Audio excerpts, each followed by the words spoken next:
Bright on কুরআন, এসো কুরআনের আলোর পথে।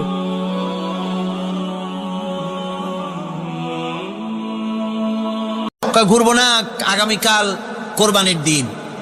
গরু তালাশ করতেছি, গরু পাচ্ছি না, বাজারে টাজারে ঘুরলাম, আবার আর এক বাজারে যাচ্ছি। আরে বাজারে বাজারে গরু কেন, মাঠে কত গরু আছে, একটা ধরে জবাই দিলেই তো হয়। লোকটি বলছে, দেখো পরের গরু জবাই দিলে তাতে গোনা হবে। কয় না, তুমি অঙ্ক বোঝো না। গরু যাই হোক, কোরবানির দিনে গরু জবাও যদি করো তাহলে সব তো একটা হবে। কোরবানি উপলক্ষে জবাও করছে, একটা সব পাবা না? তো কোরবানির জন্য একটা সব হবে, আর চুরির জন্য অবশ্যই একটা পাপ হবে। কোরবানি যখন দিবা তো কোরবানির সব আর চুরির পাপ ভগ্নাংশের মতো কাটাকাটি হয়ে যাবে, গোশত খাবা ফাও। তো মানুষের অবস্থা তো তাই হয়েছে। মানুষের অবস্থা হয়েছে শবে বরাতে সারা রাত জাগবো, কান্দাকাটি করবো, ফাও ফাও গুনাহ মাফ হয়ে যাবে, আর গোশত রুটি তো আসি, যদ্দুর পারলাম খাইলাম। পরের দিন টু ফুর্তি, নো চিন্তা। নাউযুবিল্লাহি মিন যালিক। এই কান্দারও দাম নাই, আর এই ধরনের রাত জাগারও দাম নাই, এই ধরনের ইবাদত করেও দাম নাই। ইবাদতটা হচ্ছে জীবনের সব ক্ষেত্রে ইবাদত করতে হবে। ইবাদত সম্পর্কে মিস ইন্টারপ্রিটেশন যেটা এসেছে, ভুল অর্থ যেটা এসেছে, সেই ভুল অর্থের কারণে মানুষ শুধু মনে করে নামাজ রোজা হজ যাকাতই শুধু ইবাদত না। ইবাদত হচ্ছে জীবনের সকল ক্ষেত্রে গোলামিটা হতে হবে আল্লাহ পাকের সব জায়গায়। এই চোখ দিয়ে গুনাহ কামাই করা যাবে, আবার এই চোখ দিয়ে সব কামাই করা যাবে। যদি কোনো সন্তান তার মা বাপের দিকে ভক্তির নজরে, মহব্বতের নজরে যদি তাকায়, নবীজি বলেছেন একটা কবুল নফল হজের সওয়াব আমলনামায় লেখা যাবে। সাহাবীরা প্রশ্ন করেছেন, যদি কেউ 100 বার তাকায় তো কি হবে?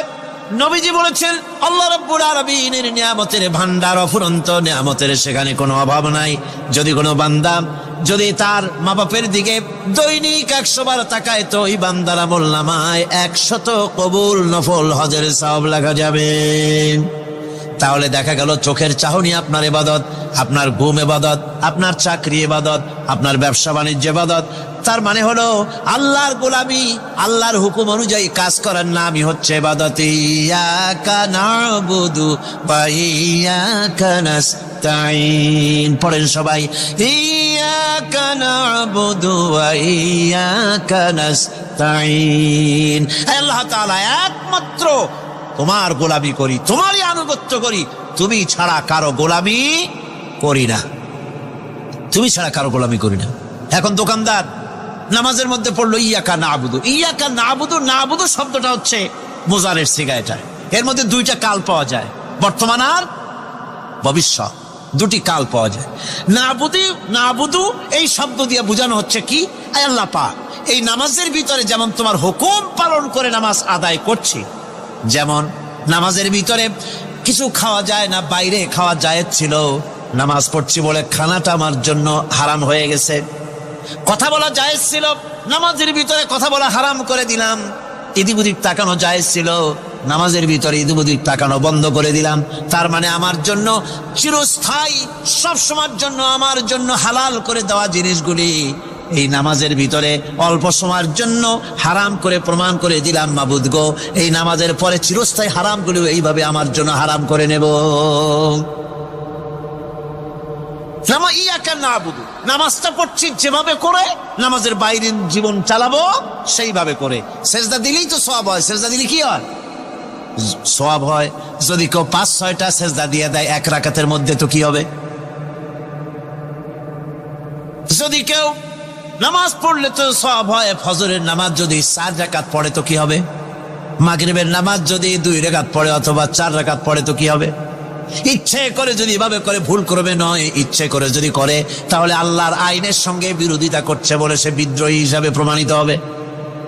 সুতরাং কথা হচ্ছে নামাজের ভিতরে আল্লাহ পাক ইয়াকা নাবুদু, এই নামাজের ভিতরে তোমার হুকুম মেনে যেভাবে নামাজ আদায় করি, নামাজের বাইরের জীবনটাও তোমার হুকুম মেনে পালন করব। এটাই হচ্ছে ইবাদতের মূল থিম, মূল আইডিয়া, মূল ফিলসফি। নামাজ ইবাদত করতে হবে জীবনের সব ক্ষেত্রে। নামাজের ভিতরে বললাম ইয়াকা নাবুদু। দোকানদার, এ লোকটা কি? দোকানদার, ঘি বিক্রি করবে, ঘি আনছে দোকান, তারপরে নামাজ পড়তে দাঁড়িয়েছে। দোকানের পিছনে ছোট্ট ঘর আছে, নামাজ পড়তে দাঁড়িয়েছে, শুরু করে দিল আল্লাহু আকবার আলহামদুলিল্লাহি রাব্বিল আলামিন আর রহমানির রহিম মালিকি ইয়াউমিদ্দিন ইয়াকা না'বুদু ওয়া ইয়াকা। তাড়াতাড়ি পড়তে হবে যেহেতু খরিদ্দার আসতেছে। খরিদ্দার 2-4 জন ভিড় জমা এসে নামাজ ছেড়ে দিয়েছে। কর্মচারীকে ডাকছে, পেরেশন ভিতরে আসলো। আমি তো কেবল খাঁটি ঘি নিয়ে আসছি, ওর মধ্যে তো ভেজাল দিই নেই। তাড়াতাড়ি করে ওর মধ্যে যা দিয়ে ভেজাল দিতে হয় ভেজাল ঢাল দিয়ে ঠিক মতো দিয়া তারপরে বিক্রি করবি। 100 টাকা কেজি 250 টাকা করে বিক্রি করবি। আল্লাহু আকবার আর রহমানির রহিম মালিকি ইয়াউমিদ্দিন ইয়াকা না'বুদু ওয়া ইয়াকা। এটা নামাজ হইল কর? এই নামাজের আল্লাহর কোনো দরকার আছে? কোনো দরকার নাই। ইবাদত তো হবে নামাজ যার হুকুমে, ব্যবসা তার হুকুমে। নামাজে সেজদা দিব যার হুকুমে, রোজা রাখবো তার হুকুমে, নামাজ পড়বো যার হুকুমে, অর্থনীতি চালাবো তার হুকুমে, নামাজ পড়বো যার হুকুমে, আমার দেশের কলকারখানা চলবে, নামাজ পড়বে যার হুকুমে, পার্লামেন্ট চলবে তার হুকুমে, নামাজ পড়বো যার হুকুমে, রাজনীতি চলবে তার হুকুমে। এর উল্টা পাল্টা যদি হয় মুসলমান মানতে পারে কখনই। সুতরাং মুসলমানকে আনুগত্যের মস্তককে অবনত করে দিতে হবে আল্লাহ পাকের সামনে। আল্লাহর সঙ্গে আর বান্দার সঙ্গে হক আছে। বান্দার উপরে আল্লাহর হক এবং আল্লাহর উপরে বান্দার হক কি? এ ব্যাপারে একটি হাদিস আপনাদেরকে শোনানো যায়। হাদিসটি হচ্ছে ওয়ান মুআজ বিন জাবাল রাদিয়াল্লাহু তাআলা আনহু قال كنت رديف النبي صلى الله عليه وسلم على حمار فقال لي يا معاذ أتدري ما حق الله على العباد وما حق العباد على الله। হযরত মুআজ বিন জাবাল রাদিয়াল্লাহু তাআলা আনহু বলেন যে আমি রাসূল করিম সাল্লাল্লাহু আলাইহি ওয়াসাল্লামের পেছনে তার গাধায় সওয়ার ছিলাম। তিনি আমাকে জিজ্ঞেস করলেন, মুআজ তুমি কি জানো বান্দার উপরে আল্লাহর হক কি এবং আল্লাহর উপরে বান্দার হক কি? তিনি বললেন, আল্লাহু ওয়া রাসূলুহু আ'লামু, আল্লাহ এবং তার রাসূল খুব ভালো করে জানেন।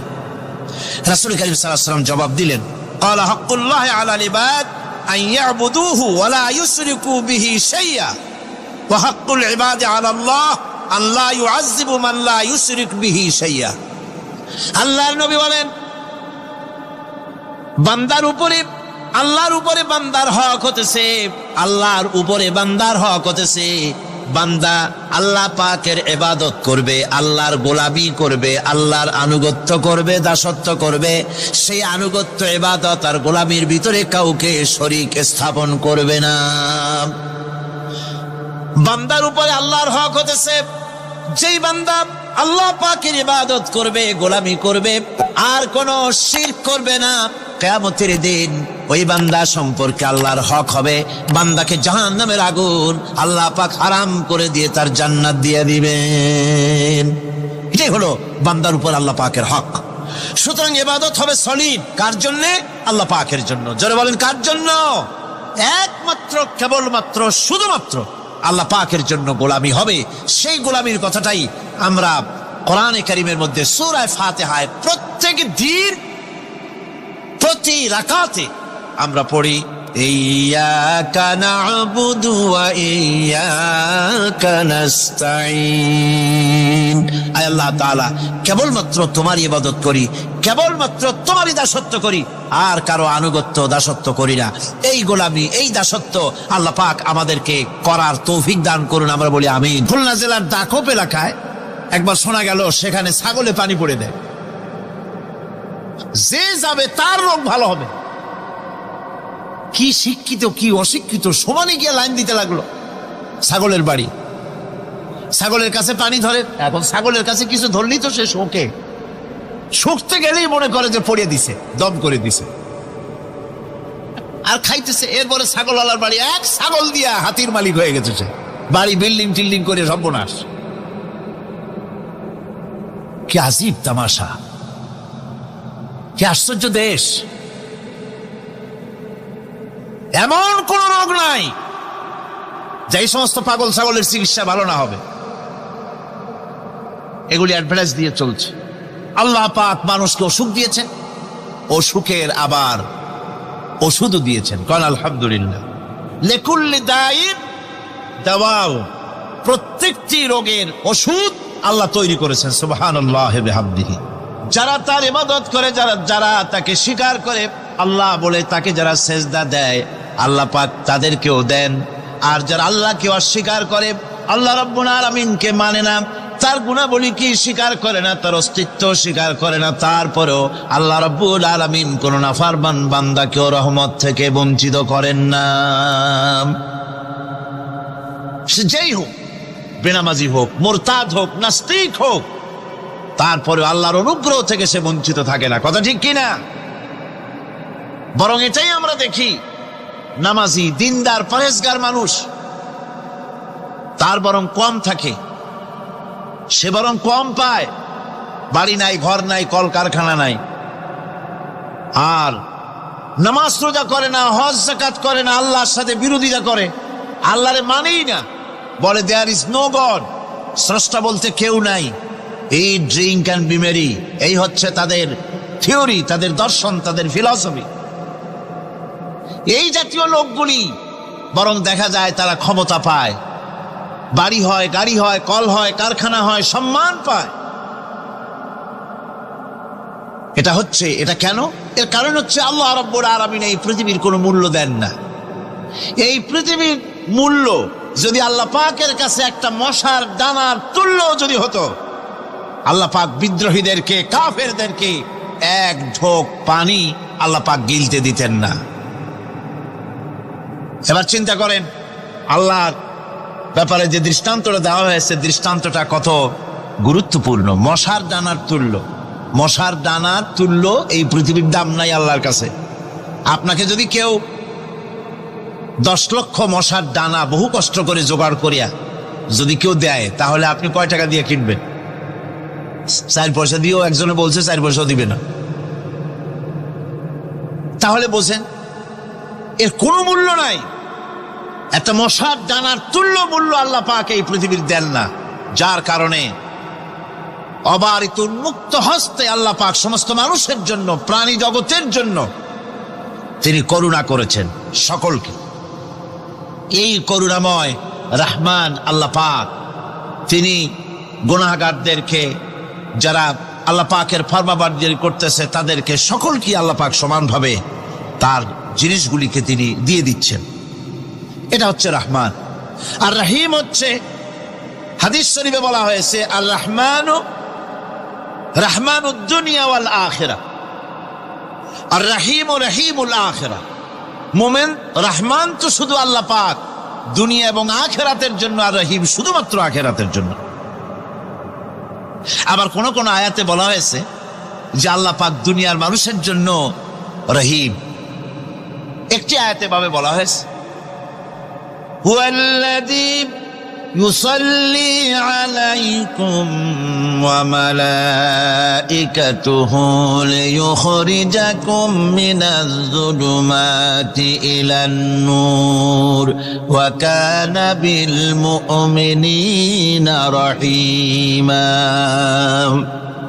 সে আল্লাহই তোমাদের প্রতি রহম করেছেন, রহমত নাজিল করেছেন, এবং তার ফেরেশতাগণ এই উদ্দেশ্যে যে তোমাদেরকে তিনি অন্ধকার থেকে আলোর দিকে বের করে নিয়ে আসবেন। আর তিনি হচ্ছেন মুমিনদের জন্য রহিম, অত্যন্ত দয়াবান। আরবি ভাষায় আর রহমান অন্তর্জগতের এমন একটি নম্র উচ্ছ্বাসিত অবস্থার প্রতি ইঙ্গিত করে, যার ফলে তার স্বতঃস্ফূর্তভাবে নিজের থেকেই মহানুভবতা এবং প্রীতি ও মহব্বতের ইচ্ছার বহির্প্রকাশ ঘটে। তাই রহমতের মধ্যে আছে স্নেহ, আছে প্রীতি, আছে অনুগ্রহ। আল্লাহ পাকের রহমতটা কি জিনিস? সেটা হচ্ছে রহমতি ওয়াসিআত কুল্লা শাই। আমার রহমত দিয়ে সমস্ত জিনিসকে ঢেকে রাখা হয়েছে। প্রত্যেকটি জিনিসের ভিতরে আল্লাহ পাকের রহমত রয়েছে। রহমত ছাড়া এই পৃথিবীতে মানুষের চলার কোনো পথ নাই। সমস্ত ব্যাপারই আল্লাহ পাকের রহমত আর রহমত। তাবৎ সৃষ্টির দিকে যদি আমরা তাকাই, আল্লাহ পাকের সৃষ্টি জগতের যদি দিকে তাকাই, সেখানে আল্লাহর এই করুণা ছাড়া আর কিছুই দেখা যাবে না। কোরআনে কারিমে বলা হচ্ছে, وسخر لكم ما في السماوات وما في الأرض جميعا منه إن في ذلك لآيات لقوم يتفكرون আকাশ ও পৃথিবীতে যা কিছু আছে তা সব কিছুই আল্লাহ রাব্বুল আলামিন মানুষের অনুগত করে দিয়েছেন। যেভাবে পারো সেভাবে তাকে কাজে লাগাও। সমস্ত জিনিসকে আল্লাহ পাক মানুষের অনুগত করে দিয়েছেন, তার খেদমতের জন্য, তার কাজের জন্য তৈরি করেছেন, মানুষের কাজের জন্য। সাখারা শব্দ দিয়ে বোঝানো হয়েছে সকল বস্তুই মানুষের অনুগত, মানুষ যেন তা দিয়ে তার নিজের কাজ সম্পাদন করতে পারে। অন্য আয়াতে বলা হয়েছে আল্লাহুল্লাযী খালাকাস সামাওয়াতি ওয়াল আরদা ওয়া আনজালা মিনাস সামাই মাআন ফাআখরাজা বিহি মিনাস সামারাতি রিজকান লাকুম ওয়া সাখখারা লাকুমুল ফুলকা লিতাজরি ফিল বাহরি বিআমরিহি ওয়া সাখখারা লাকুমুল আনহার। আল্লাহ রাব্বুল আলামিন তিনি আকাশ সৃষ্টি করেছেন, জমিনকে সৃষ্টি করেছেন এবং আকাশ থেকে পানি বর্ষণ করেছেন, তা দিয়ে ফসল উৎপাদন করেছেন। এই ফসলের পিছনে আল্লাহ পাকের কি বিরাট রহমত কাজ করতেছেন আপনি লক্ষ্য করেন। কাদার ভিতরে, কর্দমাক্ত জমিনের ভেতরে আপনি বীজ বপন করেছেন। কর্দমাক্ত জমিনের ভেতরে বীজ বপন করে বাড়ি যে আপনি ঘুমিয়ে আছেন, আল্লাহ পাকের রহমত, তার কুদরত, ওই বীজ থেকে পাতা উদ্গত করে দিয়েছেন, শিকড় মাটির ভেতরে চলে গিয়েছে, পাতাগুলি নরম, সবে পাতাগুলি গজিয়েছে, সূর্যের তাপে পাতা মুষড়ে পড়ে গিয়েছে বিকেল বেলায়, সারাদিন সূর্যের প্রখর তাপ লেগেছে। মানুষকে খাওয়াবার জন্য আল্লাহ রাব্বুল আলামিনের কি বিরাট রহমত কাজ করতেছে লক্ষ্য করুন। রাতের বেলায় আল্লাহ পাক শিশির বিন্দু নাজিল করে দেন, কণা কণা শিশির বিন্দু ওই মুষড়ে যাওয়া পাতার উপরে পড়ে গিয়ে সারা রাত এভাবে সুন্দর ঠান্ডা বাতাস আর শিশির বিন্দু যত্ন করে করে মুষড়ে যাওয়া পাতাটিকে সকালবেলা পর্যন্ত তরতাজা, সজীব আর প্রাণবন্ত করে দেন। এরপরে গাছ বড় হলো, তার ভিতরে রাব্বুল আলামিন ধান দিলেন, গম দিলেন, এভাবে করে যত্ন করে তার শুরু থেকে শেষ পর্যন্ত প্রত্যেকটি গাছকে খাদ্য ব্যবস্থাকে আল্লাহ রাব্বুল আলামিন নিজ যত্নে, নিজ কুদরতে, আপন রহমতে সবগুলিকে লালন পালন করে মানুষের হাতে তুলে দিলেন। মানুষকে আল্লাহ পাক সর্বশ্রেষ্ঠ মর্যাদা দান করেছেন, যার কারণে আল্লাহ পাক বলেছেন ওয়ালাকাদ কাররামনা বানি আদম, আদম সন্তানকে আমি সম্মান দিয়েছি, মর্যাদা দিয়েছি। আর সেই মর্যাদা দেওয়ার কারণে যত খাদ্য তার সামনে পেশ করেছি, আল্লাহ পাক আপন রহমতে সব খাদ্যগুলিকে প্যাকেট করে বান্দাদের সামনে হাজির করে দিয়েছেন। কোনো খোলা খাবার দেওয়া হয়নি, কারণ মানুষ হচ্ছে আল্লাহ পাকের শ্রেষ্ঠ মেহমান, মর্যাদা সম্পন্ন প্রাণী, মর্যাদা সম্পন্ন মেহমান এই মানুষ। তার সামনে কলা দেওয়া হলো কভার করে, প্যাকেট করে। আনারস বলেন, আম বলেন, কাঁঠাল বলেন, যত রকমের ফল আল্লাহ পাক দান করলেন, বেদানা বলেন, আপেল বলেন, সমস্ত ফলগুলিকে, খাবারগুলিকে আল্লাহ পাক প্যাকেট করে করে আপন রহমতে বান্দাদের সামনে হাজির করে দিয়েছেন। তার এত দয়া, তার দয়াই আকাশ থেকে বৃষ্টি হয়, সেই বৃষ্টিতে ফসল ফলে। তার দয়ায়, তার রহমতে তিনি পানি মানুষের আয়ত্তে করে দিয়েছেন। এই পানির উপরে জাহাজ পরিচালনার জন্য আল্লাহ পাক সুযোগ করে দিয়েছেন। জাহাজ পরিচালনা করা হচ্ছে সমুদ্রের ভেতরে মানুষের জন্য। এভাবে করে আল্লাহ পাক সব জিনিসকে তার সুযোগের মধ্যে এনে দিয়েছে।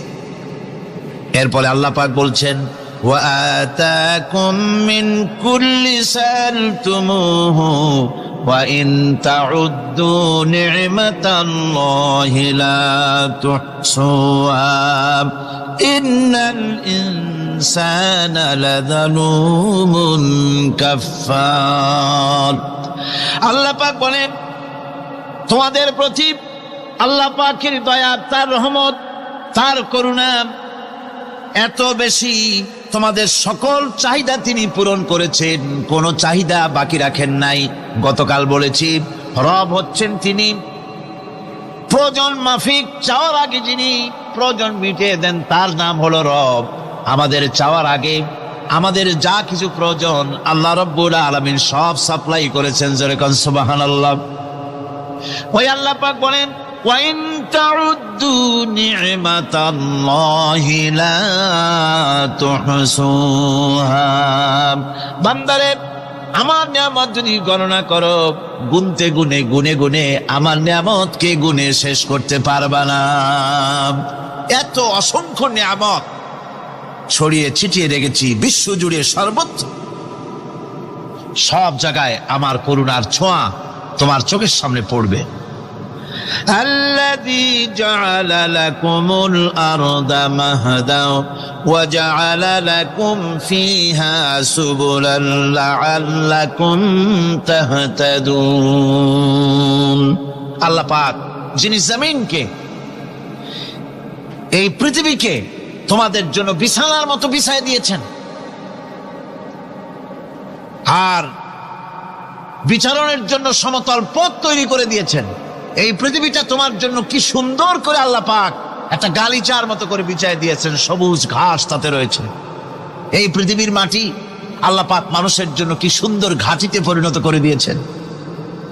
এই মাটির আল্লাহ রহমতটা দেখুন, একদিকে মাটি নরম, আবার এমন নরম নয় যে 10 তলা 20 তলা 50 তলা বিল্ডিং করলে পরে এর ভারের চোটে ভিতরে ঢুকে যাবে, এরকম নরম নয়। যেখানে যতটুকুন প্রয়োজন ফসল ফলাবার জন্য বৃষ্টি দিয়ে মাটি নরম করে ফসল ফলাবার ব্যবস্থা করা হয়। আবার বিল্ডিং তৈরি করার জন্য মাটি যেমন শক্ত হওয়া দরকার তেমন শক্ত আল্লাহ পাক করে দিয়েছেন।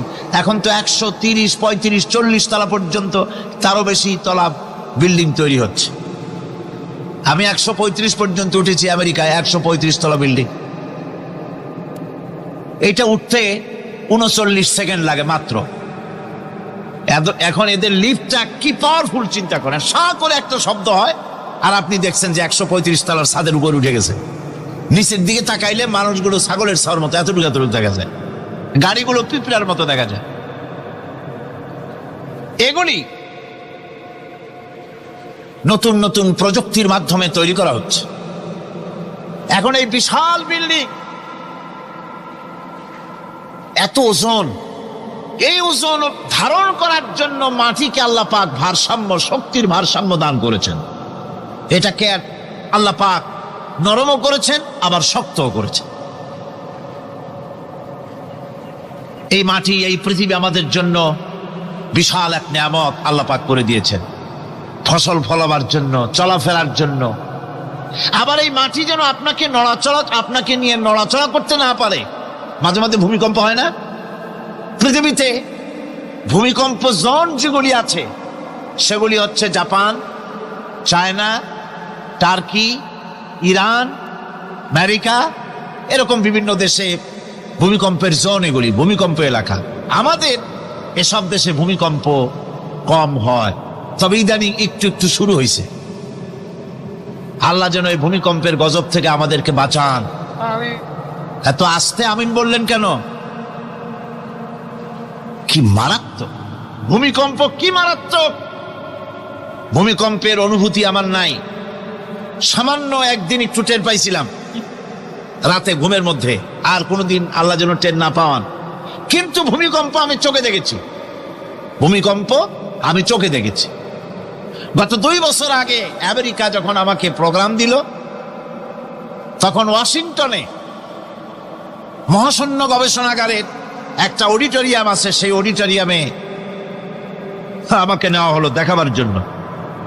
অন্তত 5000 লোক বসতে পারে সেখানে, বিরাট স্ক্রিন, সেই স্ক্রিনে ভূমিকম্পের ছবি দেখানো হবে।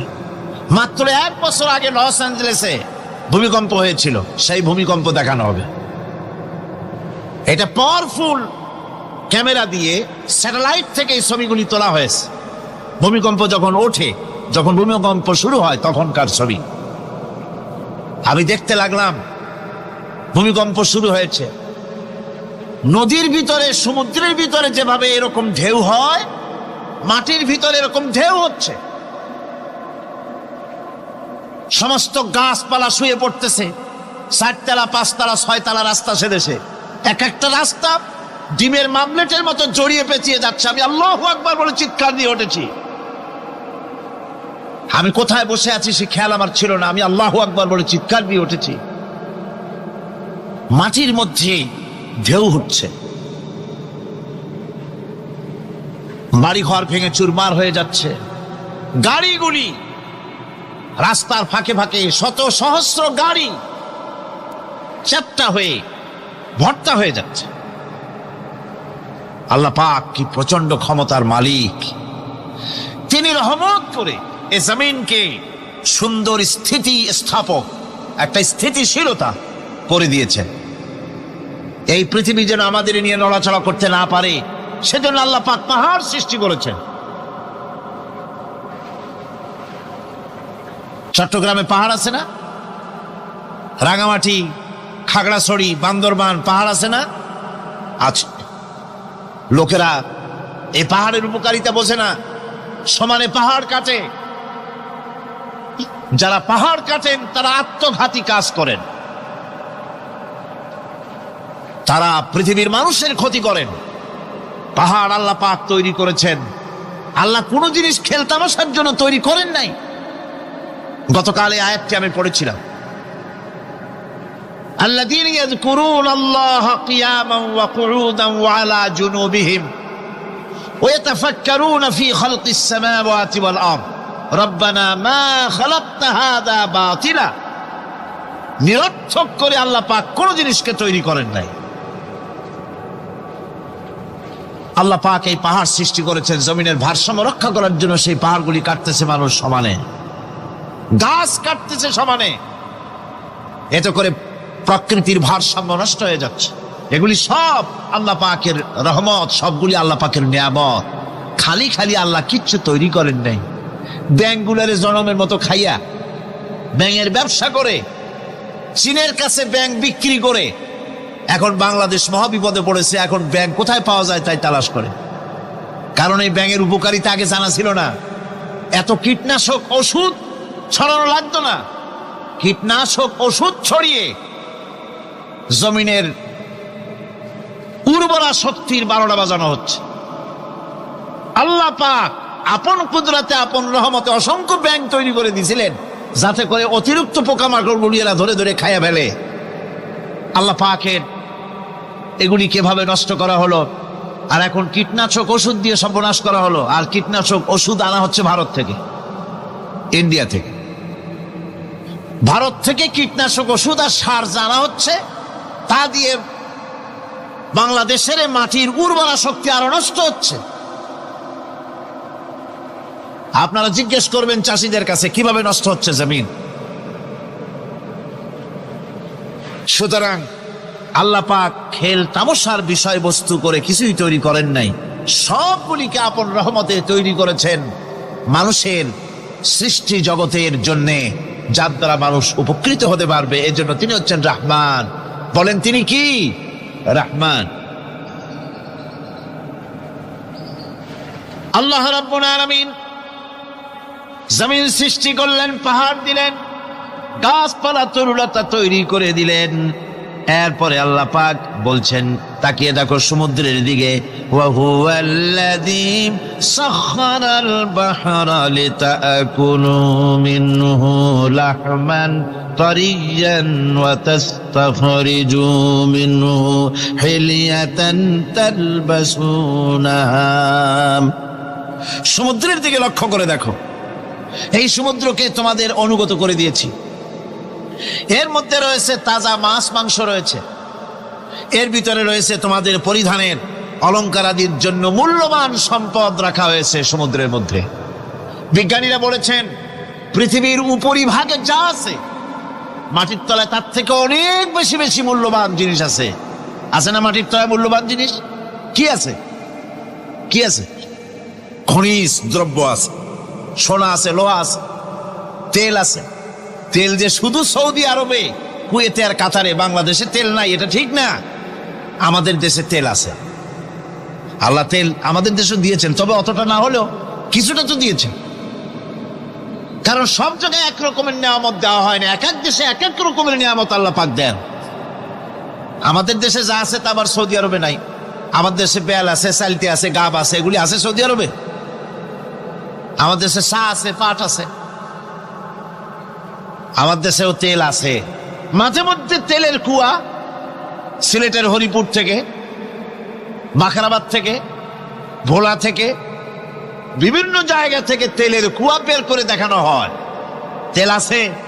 যারা ক্ষমতাসীন, যারা সরকার, যারা দেশ চালাও, যদি আমারে সেজদা দাও, যদি নামাজি হও, কোরআনের সাথে বিরোধিতা যদি না করো, যদি কোরআন সুন্নাহর শাসন প্রতিষ্ঠা করো, এ ধরনের অসংখ্য তেল বের করে দেব। কিন্তু কিন্তু বারবার উমরা করে, হাতে তসবিহ ধারণ করে, মাথায় পট্টি বেঁধে যদি ইসলামের সাথে নাফরমানি করা হয়, তোমাদের তেল আল্লাহ পাক বের করে ছাড়বেন। আল্লাহ পাক বাহানা পছন্দ করেন না। এই জমিনে ফসল আছে, অসংখ্য ফসল আল্লাহ পাক দিয়েছেন, অসংখ্য খনিজ পদার্থ আল্লাহ পাক দান করেছেন। সেই খনিজ পদার্থগুলি আল্লাহ পাক, খনিজ দ্রব্যগুলি আল্লাহ পাক দিবেন মুমিনদের হাতে। কাদের হাতে দিবেন? আল্লাহ পাক বলেছেন, ওয়ালাউ আন্না আহলাল কুরা আমানু ওয়াত্তাকাউ লাফাতাহনা আলাইহিম বারাকাতিম মিনাস সামাই ওয়াল আরদ। দেশের লোকেরা, জনপদের লোকেরা যদি আমার উপর ঈমান আনে আর আমাকে ভয় করার নীতি যদি অবলম্বন করে চলে, তাহলে ওই দেশের মানুষের জন্য আকাশ আর জমিনের সব বরকতের দরজা আমি আল্লাহ খুলে দেব। নিয়ামতের অভাব নাই, যথেষ্ট নিয়ামত আল্লাহ পাকের আছে। তাহলে বললাম, এই পৃথিবীর উপরিভাগে যত নিয়ামত আছে, পৃথিবীর ভেতরে এর থেকে কম নাই। কত ভিতরে? এই ভিতরে যাওয়ার জন্য একবার একটা চেষ্টা হলো।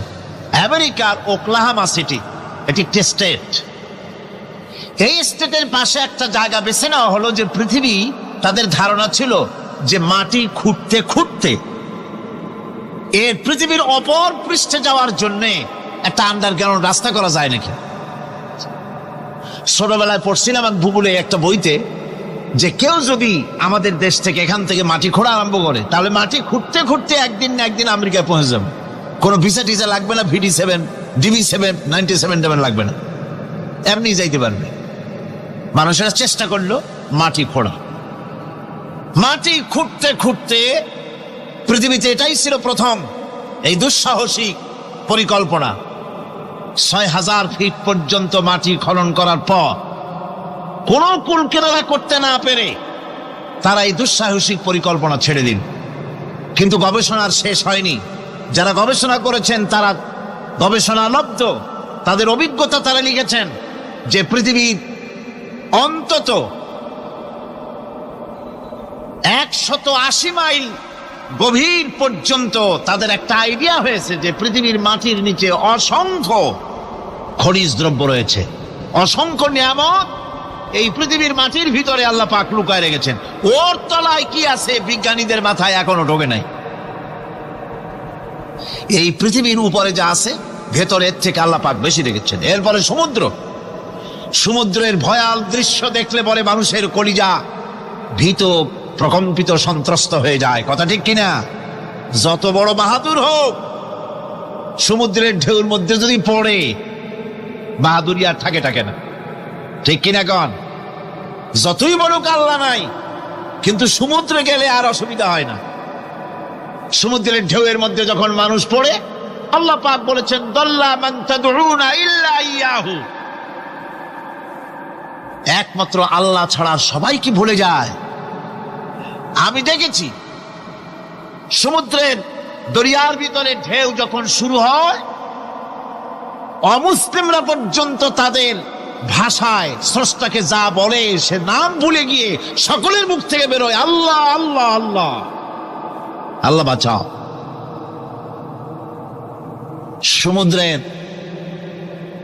সমুদ্র বিরাট রহস্য, একটি বিরাট রহস্য। বারমুদা ট্রায়াঙ্গলের কথা আপনারা শুনেছেন। বারমুদা ট্রায়াঙ্গলটা কি, এটা এখনো বিজ্ঞানের কাছে স্পষ্ট হয়নি। বারমুদা ট্রায়াঙ্গলের যে এরিয়া আছে, প্রশান্ত মহাসাগর এবং আটলান্টিক মহাসাগরের মোহনায়, এইখান থেকে যখন কোনো প্লেন যায় অথবা কোনো জাহাজের রেঞ্জে আসে, প্লেন হারিয়ে যায়, জাহাজ হারিয়ে যায়, কোথায় যায় কেউ হদিস করতে পারে না। ক্যালিফোর্নিয়ার লস অ্যাঞ্জেলেসে যখন আমার প্রোগ্রাম হচ্ছিল, তখন একটি শহরে আমাকে নেওয়া হয়েছিল, সান দিয়েগো শহরের নাম। সান দিয়েগোতে ওয়ার্ল্ড সি, যেখানে সি ওয়ার্ল্ড যেখানে আছে, সেইখানে বারমুদা ট্রায়াঙ্গল কি জিনিস তার অনুভূতি দেওয়ার জন্য তারা ওখানে একটা আইডিয়া করার জন্য কিছু এনভায়রনমেন্ট তৈরি করে রেখেছে। 50 লোক একসঙ্গে ঢুকতে পারে। তা আমরা সেখানে ঢুকলাম, টিকিট করে ঢুকতে হয়। চেয়ারে বসার পর প্লেনের মতো সিট বেল্ট দিয়ে কোমর বেঁধে নিতে হয়। এরপরে লাইটগুলি অফ হয়ে গেল। তারপরে দেখা গেল সামনে বিরাট স্ক্রিনে সমুদ্র ভেসে উঠেছে, সমুদ্রের ঢেউ শুরু হয়েছে, ধারা বিবরণী আসতেছে মাইকে যে আমরা এখন সমুদ্রের ভিতর দিয়ে চলছি। এটা ছিল সমুদ্রের পারে। আমরা যেখানে বসছি এই বিল্ডিংটা এরকম এরকম করতেছে। এখন আমার ধারণা হয়েছে সত্যিই বুঝি সমুদ্রের মধ্যে গিয়ে নামছে। সামনে দেখা যাচ্ছে বিরাট হাঙ্গর আসতেছে, বড় রকমের পাহাড় আসতেছে, এই পাহাড়ের সাথে টক্কর এখনই লাগবে। এই কথা বলতে না বলতে উপরে একটা শব্দ হলো, আর পানি বৃষ্টির মতো গায়ের উপরে পড়া আরম্ভ করলো। আমি তো চিন্তাই করতে লাগলাম, আল্লাহ এখানে ঢুকলাম কেন? বারমুদা ট্রায়াঙ্গল মারাত্মক অভিজ্ঞতা। এই সমুদ্র, মহাসমুদ্রের ভিতরে আল্লাহ রাব্বুল আলামিন অসংখ্য রহস্য রেখে দিয়েছেন, যা আজও বিজ্ঞানীরা উদ্ঘাটন করতে পারেনি। এই মহাসমুদ্রের ভিতরে রয়েছে ম্যাগনেটিক পাহাড় পানির তলায়। যদি রাডারে ধরা না পড়ে জাহাজের, তাহলে রেঞ্জের ভিতরে আসলে এমন আকর্ষণে টেনে নেবে, পাহাড়ের সাথে লেগে টক করে লেগে জাহাজ চানাচুর হয়ে যাবে। এই মহাসমুদ্রের ভেতরে আল্লাহ পাক মাছ রেখেছেন, অসংখ্য মাছ রয়েছে, অসংখ্য ধরনের প্রাণী রয়েছে। আর তিনি এমন রহমান, প্রত্যেকটি প্রাণীর আবার আত্মরক্ষার জন্য হাতিয়ার তার সাথে সাথে দিয়ে দিয়েছেন।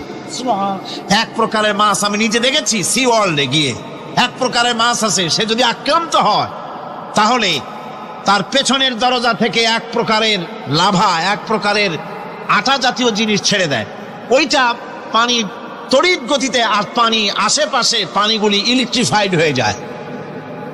যে তাকে আক্রমণ করতে আসছে ইলেকট্রিক শক খেয়ে পালানো ছাড়ার পথ থাকে না। আবার আর এক প্রাণী, আর এক প্রকারের মৎস্য আছে, যেগুলি আক্রান্ত হলে পরে সে তখন তার মুখ থেকে ব্লু রঙের, গাঢ় কালো রঙের এক প্রকারের কতগুলি লালা বের করে দেয়, তার আশেপাশে একদম কালো অন্ধকার হয়ে যায়, তারা আর কেউ দেখতে পারে না। এভাবে করে প্রত্যেককেই আত্মরক্ষার জন্য আল্লাহ পাক হাতিয়ার দিয়ে দিয়েছেন। সুবহানাল্লাহ ওয়া বিহামদিহি। সেই সমুদ্রের ভেতরে এই ধরনের মৎস্যরাজি, বিরাট বিরাট প্রকাণ্ড প্রকাণ্ড প্রাণী আল্লাহ পাক সেখানে রেখেছেন। এরপরে এই সমুদ্রের মধ্যে রয়েছে মণিমুক্তা। আল্লাহ পাক বলছেন তোমরা পোশাক তৈরি করবে, তোমাদের স্ত্রীদের জন্য অলংকার আদি তৈরি করবে, সেজন্য ওর ভিতরে মণিমুক্তা মহামূল্যবান জিনিস এই সমুদ্রের ভেতরে আমি দিয়ে রেখেছি। আপন কুদরতে, আপন মেহেরবানিতে, কেউ আমার কাছে চায় নাই, আমি নিজের থেকে তোমাদের সমস্ত প্রয়োজন মিটিয়েছি, যা লাগবে সব জোগাড় করে দিয়েছি। এখন দেখুন আল্লাহ রাব্বুল আলামিন তার রহমতের নমুনা প্রাণী জগতের দিকে লক্ষ্য করে দেখেন, আল্লাহ রাব্বুল আলামিন সমস্ত প্রাণী জগৎ দুনিয়ায় মানুষ বাদে যত প্রাণী আছে সমস্ত প্রাণীর দিকে তাকান। মানুষের কথা তো গতকাল বলেছি, সমস্ত প্রাণীগুলিকে আল্লাহ রাব্বুল আলামিন তাদের সাথে তাদের সমস্ত জিনিস দিয়ে দিয়েছেন। এর মধ্যে কোনোটাকে আল্লাহ পাক বোঝা বহন করার জন্য কোন প্রাণীকে তৈরি করেছেন, আবার মানুষের জন্য, জিহাদের জন্য, যুদ্ধ করার জন্য কোন প্রাণী তৈরি করেছেন, চাষাবাদ করার জন্য প্রাণী তৈরি করে দিয়েছেন।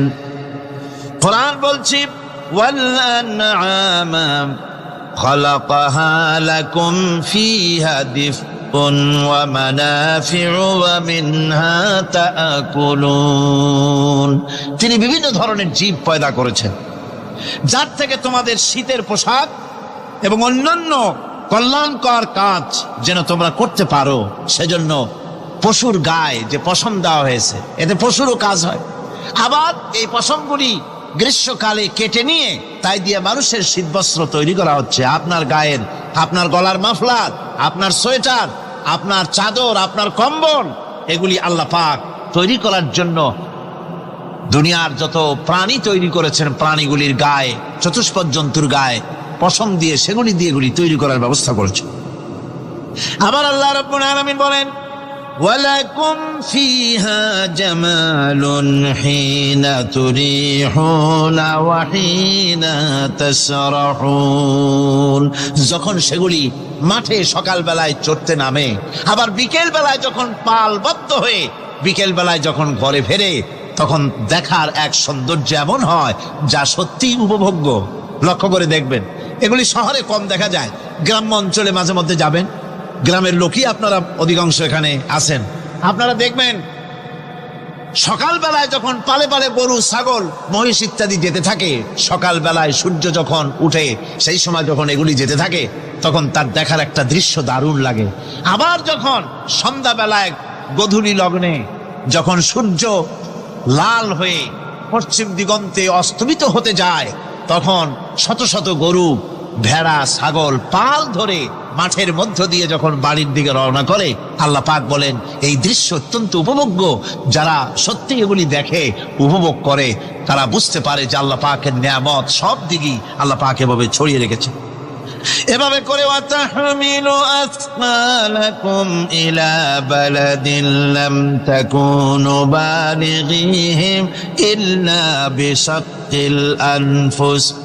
আল্লাহ পাক বলেন, এভাবে করে আমি জন্তু জীব তৈরি করেছি যারা তোমাদের বোঝাগুলি এক শহর থেকে আর এক শহরে, এক গ্রাম থেকে আর এক গ্রামে বোঝাগুলি বহন করে নিয়ে যায়। এভাবে আমি যদি চতুষ্পদ জন্তু তৈরি না করতাম, তোমরা নিজেরা ঘাড়ে করে, পিঠে করে এ বোঝাগুলি বহন করা বড়ই কষ্টসাধ্য হয়ে যেত। উটের পিঠে করে, গাধার পিঠে করে, গরুর গাড়ি বানায়া, হাতির পিঠে করে, কত বিরাট বিরাট বোঝা, টনকে টন বোঝা এভাবে পশু দিয়ে টেনে নেওয়া হয়। আল্লাহ পাক বলছেন এগুলি আমার রহমত। এরপরে এই পশুর ভিতরে হালাল গোশত তৈরি করে তোমার খাবারের ব্যবস্থা করেছি। ওয়া ইন্না লাকুম ফিল আনআমি লাইবরা নুসকিকুম মিম্মা ফি বুতুনিহি মিন বাইনি ফারসিন ওয়া দামিন লাবানান খালিসান সাইগান লিশশারিবিন। তোমাদের চতুষ্পদ জন্তুর মধ্যে দেখবে বুদ্ধিমান, দূরদৃষ্টি সম্পর্ক লোক যারা, তাদের জন্য আমি এর মধ্যে নিদর্শন রেখেছি। তোমাদের দুগ্ধবতী গাভীগুলি,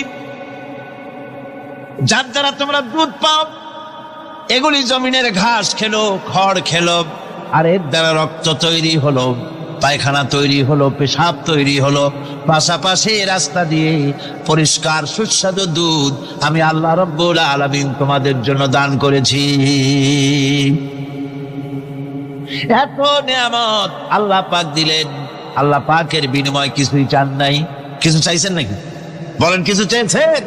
কিছুই চান না। দেখেন, এই যে ঠান্ডা মৌসুম চলছে, এখন কি মৌসুম? শীতের মৌসুম। এই পৃথিবীটাকে আমরা আমাদের একটা রুমকে যদি ঠান্ডা করতে চাই, তাহলে আমরা কি লাগাই? রুমে এসি লাগাই। প্রত্যেক মাসে বিল দেওয়া লাগে না লাগে না? বিল দিতে হয়। একটা রুম এসি দিয়ে ঠান্ডা করতে প্রত্যেক মাসে 500, 1000, 2000, 2500 রুম হিসাবে এর ভাড়া দেওয়া লাগে, এর চার্জ দিতে হয়। এত বড় বিশ্বটা আল্লাহ পাক ঠান্ডা করে ফেলেছেন। কত বড় এসি প্লান্ট আল্লাহ পাকের, সুবহানাল্লাহ। কত বড় এসি আল্লাহ ছেড়ে দিয়েছেন। এখন ডিজেল যারা আগুন তৈরি করেন, কাঠ যারা আগুন তৈরি করেন, পৃথিবীর মানুষের হাতে আগুন জ্বালাবার, উত্তাপ সৃষ্টি করার যত রকমের টেকনোলজি আছে, সব যদি একত্রিত করা হয়, সূর্য প্রতি সেকেন্ডে যে তাপ বিকিরণ করে পৃথিবীর জন্য, সারা পৃথিবীর সমস্ত মানুষ এক জায়গায় হইয়া কিয়ামত পর্যন্ত প্রচেষ্টা করিও ওই 1 সেকেন্ডের তাপ তৈরি করতে পারবে? পারবে না। সুতরাং আল্লাহ রাব্বুল আলামিন তিনি বিরাট নিয়ামত রেখেছেন সব জিনিসের মধ্যে। এই নিয়ামতগুলি বুঝতে হবে, এগুলি বুঝতে হবে। এই জন্য আল্লাহ রাব্বুল আলামিনের নবী বলেছেন, আল্লাহর সৃষ্টি জগতের উপরে, তার সৃষ্টি নৈপুণ্যতার উপরে কেউ যদি গবেষণা করে, চিন্তা করে 1 ঘন্টা, আল্লাহ পাক তার আমলনামায় 60 বছরের নফল ইবাদতের সওয়াব লিখে দিবেন। কি সোজা কথা। চিন্তা করতে হবে, গবেষণা করতে হবে আল্লাহ পাক কি নিয়ামত দিয়েছেন। ওয়ামা বিকুম মিন নি'মাতিন ফামিনাল্লাহ। যত নিয়ামত আমরা পেয়েছি সব কার কাছ থেকে? জোরে সোরে চিল্লায় কোন, কার কাছ থেকে? সমস্ত নিয়ামত এসেছে আল্লাহ পাকের কাছে। আল্লাহ রাব্বুল আলামিন বলেন তিনি হচ্ছেন রহমান। ওয়াল্লাহু জাআলা লাকুম মিন বুয়ুতিকুম সাকানান ওয়া জাআলা লাকুম মিন জুলুদিল আনআমি বুয়ুতা। আল্লাহ পাক বলছেন তোমাদের জন্য, তোমাদের ঘর সমূহকে আল্লাহ পাক স্থিতি লাভের, স্বস্তি শান্তি লাভ করার জন্য আল্লাহ পাক একটা স্থান করে দিয়েছেন, জায়গা করে দিয়েছেন। আমরা যে ঘর বানাই, এই ঘর বানাবার পেছনে আল্লাহ পাকের কত বড় নিয়ামত। ঘর একটা বানাতে হলে খুঁটি লাগবে। খুঁটি কোত্থেকে আসছে বলেন? কোত্থেকে? গাছের থেকে খুঁটি পেয়েছেন। কিসের থেকে পেয়েছেন? গাছ কাঠ। শুধু খুঁটিতে ঘর হবে না, এরপরে খুঁটি হয়ে গেল, চাল লাগবে। চাল দেবেন কি দিয়ে? খড় দিয়া দেন, টিন দিয়া দেন, টালি দিয়া দেন, যা দিয়া দিবেন সেটা হচ্ছে কার, জোরে কর। শুধু খুঁটি আর চাল হলে হবে না, বেড়াও লাগবে, দরজা লাগবে, জানালা লাগবে, যা কিছু দরকার। আল্লাহ বলেন তোমার এই শান্তির ঘরটার পেছনে আমার নিয়ামত, আমার রহমত কাজ করেছে। আবার শীত প্রধান দেশে, যেখানে বিল্ডিং এও কাজ হবে না, যেখানে ঘর বানাতে হলে কাঠখড়ির ঘর দিয়েও কাজ হবে না, এত প্রচন্ড শীত, সেইখানে আল্লাহ পাক পশুর চামড়া দিয়া ঘর বানাবার জন্য মানুষের মাথায় আল্লাহ পাক বুদ্ধি দান করে দিয়েছেন। আল্লাহ পাক বলছেন জুলুদিল আনআমি বুয়ুতা, চামড়া দিয়ে ঘর তৈরি করা হয়। এস্কিমোরা করে, দেখে আসবেন, চামড়া দিয়ে ঘর তৈরি করা হয়। আল্লাহ পাক এই পশু দিয়ে মানুষের এত উপকার করছেন। তিনি রহমান। এই রহমত থেকে পৃথিবীর কেউ বঞ্চিত নয়। সমস্ত প্রাণী সমূহকে আল্লাহ পাক এই বিরাট নিয়ামত দান করেছেন। একটি মানুষ যতই সংকীর্ণ হোক, অসভ্য জীবনযাপন করুক, ইলিটারেট হোক, মূর্খ হোক, লেখাপড়া কিচ্ছু জানে না, একটা পর্ণ কুটিরের ভিতর এক কৃষক বাস করে, সেও যদি চিন্তা করে তাহলে অন্তত এতটুকু উপলব্ধি তার আসবে যে সে অসুখ হলে পরে তার আশেপাশে লতা গুল্ম, গাছের শিকড় বেটে খেলে পরে তার অসুখ ভালো হয়ে যায়। ঠিক কিনা? এখন তো অসুখ ভালো হওয়ার জন্য কোনো অসুবিধা নাই, কোনো সমস্যা নয়। পত্রিকার ভিতরে অ্যাডভার্টাইজ আসতেছে, স্ট্যাম্পের উপরে লিখে দেব আখিরি লেখা, বিশ্বব্যাপী চ্যালেঞ্জ। মেয়ে লোকও চ্যালেঞ্জ দিতেছে, পুরুষও দিতেছে, পাগলও দিচ্ছে, ছাগলও দিচ্ছে, সবাই মিলে চ্যালেঞ্জ করছে পত্রিকাগুলি পয়সার লোভে আবার এগুলি ছাপতেছে। সব রকমের রোগ অসুখ, সব রকমের ওষুধ তারা দিতে পারবে। তেইশ যদি হয় তো খামাখা আমাদের মেডিকেল কলেজ রাইখে লাভ কি? বিজ্ঞাপন দিয়া যদি ওষুধ বিক্রি করা হয়, কেমন গভর্নমেন্ট আমি বুঝি না। এই পাগল ছাগলের বিজ্ঞাপনগুলি ছাপা হয় পত্রিকায়, লোকেরা বিভ্রান্ত হয়, লোকেরা বোঝে না। তাদের কাছে গেলেই মুখ দেখেই বলে দেবো এরকম আসতেছে, পাগলের মতো চেহারা, মুখ দেখেই বলে দেবে শেষ দর্শন। আর দর্শন জিন্দিগিতে করা লাগবে না। ছোট্ট ছোট্ট পোলাপানো এরকম এক এক জায়গায় হইতেছে। খুলনা জেলার দাকপ এলাকায় একবার শোনা গেল সেখানে ছাগলে পানি পড়ে দেয়, যে যাবে তার রোগ ভালো হবে। কি শিক্ষিত কি অশিক্ষিত সমানে গিয়ে লাইন দিতে লাগলো। ছাগলের বাড়ি, ছাগলের কাছে পানি ধরে, এখন ছাগলের কাছে কিছু ধরলি তো সে শোকে, শুকতে গেলেই মনে করে যে পড়িয়ে দিছে, দম করে দিছে, আর খাইতেছে। এরপরে ছাগলওয়ালার বাড়ি এক ছাগল দিয়া হাতির মালিক হয়ে গেছে সে, বাড়ি বিল্ডিং টিল্ডিং করে সর্বনাশ। কি আজীব তামাশা, কি আশ্চর্য দেশ। এমন কোন রোগ নাই যেই সমস্ত পাগল ছাগলের চিকিৎসা ভালো না হবে। এগুলি অ্যাডভার্টাইজ দিয়ে চলছে। আল্লাহ পাক মানুষকে অসুখ দিয়েছেন, অসুখের আবার ওষুধও দিয়েছেন। কাল আলহামদুলিল্লাহ। লিকুল্লি দাইন দাওয়াও, প্রত্যেকটি রোগের ওষুধ আল্লাহ তৈরি করেছেন। সুবহানাল্লাহি ওয়া বিহামদিহি। কালো জিরা সম্পর্কে রাসূল করিম সাল্লাল্লাহু আলাইহি ওয়াসাল্লাম বলেছেন, হাদিহি হাব্বাতুস সাওদা, এটা হচ্ছে কালো দানা। দাওয়াউন লিকুল্লি দাইন ইল্লা সাম, মৃত্যু ছাড়া সকল রোগের ওষুধ কালো জিরার মধ্যে আছে। আবার মধু সম্পর্কে আল্লাহ পাক বলেছেন এটি হচ্ছে গোটা পৃথিবীর সমস্ত মানুষের জন্য রোগের প্রতিষেধক। একজন নিরক্ষর মানুষও, যিনি লেখাপড়া কিছুই জানে না, সে লোকটাও টের পায় অসুখ বিসুখ হলে সে আশেপাশে লতা গুল্ম বেটে তার থেকে তার রোগ নিরাময় করতে পারে। রৌদ্রের দাবানল থেকে বাঁচার জন্য সে গাছের আশ্রয় নিতে পারে। তরুণ গাছ থেকে ফার্নিচার তৈরি করতে পারে। আবার এই গাছ যখন, এই গাছ থেকে সুস্বাদু ফল পেতে পারে, আর এই গাছ যখন বুড়ো হয়ে যায় তখন তার দিয়ে সে ফার্নিচার তৈরি করতে পারে। অসংখ্য নিয়ামত তার চতুর্পাশে ছড়ানো থাকে। একটা নিরক্ষর মূর্খ ব্যক্তিও যদি চিন্তা করে তাহলে আল্লাহর রহমত সম্পর্কে জানতে তার মোটেই কষ্ট হওয়ার কথা নয়।